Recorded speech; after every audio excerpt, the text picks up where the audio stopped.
2 Petrus 1 ayat 9. Tetapi barang siapa tidak memiliki semuanya itu, ia menjadi buta dan picik karena ia lupa bahwa dosa-dosanya yang dahulu telah dihapuskan. Seharusnya setiap orang percaya merasa aman, sebab jaminan keselamatan di dalam Kristus merupakan sebuah kepastian yang tidak dapat dibatalkan oleh apapun. Namun pada kenyataannya, tidak sedikit orang percaya yang masih terus bergumul dengan perasaan tidak aman, sehingga setiap kali berhadapan dengan ketidaksempurnaan dirinya, imannya menjadi goncang, terus-menerus bergumul dengan perasaan ragu-ragu, apakah sudah diselamatkan atau belum. Hidup jadi tidak tenang karena hati nurani terus menuduh. Jika kita seperti ini, mungkin kita belum melakukan tugas pertumbuhan secara maksimal.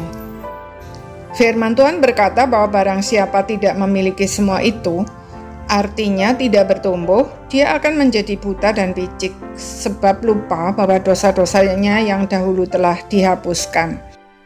Untuk dapat menikmati hidup sebagai orang yang telah ditebus, kita harus berusaha sungguh-sungguh menambahkan kepada iman kita kebajikan, dan kepada kebajikan pengetahuan, dan kepada pengetahuan penguasaan diri, kepada penguasaan diri ketekunan, dan kepada ketekunan kesalehan, dan kepada kesalehan kasih akan saudara-saudara, dan kepada kasih akan saudara-saudara kasih akan semua orang.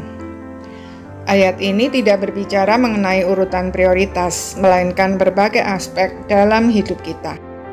Kata menambahkan mengandung makna jangan puas hanya dengan percaya kepada Tuhan Yesus dan diselamatkan, melainkan bertumbuhlah dalam segala aspek menjadi semakin serupa dengan Tuhan Yesus. Berusaha sungguh-sungguh maksudnya benar-benar serius, tidak menganggap boleh dilakukan boleh tidak. Namun bukan berusaha dengan kekuatan sendiri lalu frustasi karena selalu gagal, melainkan dengan merespon setiap momen yang masuk ke dalam kehidupan kita dengan iman dan ketaatan terhadap firman Tuhan. Contoh, orang yang pada dasarnya pelit tidak akan pernah berpikir untuk berbagi, bahkan mungkin merasa jengkel terhadap orang yang datang untuk meminta bantuan keuangan karena kita menganggap orang itu malas. Padahal tidak semua orang yang mengalami masalah keuangan adalah orang yang malas. Bertumbuh artinya kita mengaku kepada Tuhan bahwa kita memiliki perasaan dan pikiran tersebut, dan bahwa itu adalah dosa. Terima pengampunan dari Tuhan dan minta Tuhan menolong kita untuk melihat orang tersebut dengan kacamata Tuhan, serta melakukan apa yang seharusnya kita lakukan. Jika kita gagal melakukannya, tidak perlu patah semangat. Ulangi lagi proses tersebut. Demikian seterusnya, sampai akhirnya berbagi itu sudah menjadi sesuatu yang natural bagi kita.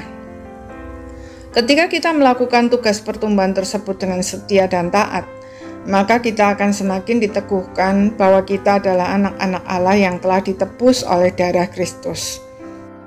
Hati kita damai, nurani kita tidak lagi menuduh, karena kita semakin mengenal Tuhan dan mengalami kasih serta pemeliharaannya yang melampaui segala akal.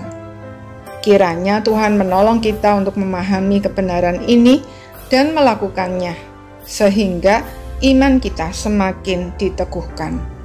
Amin.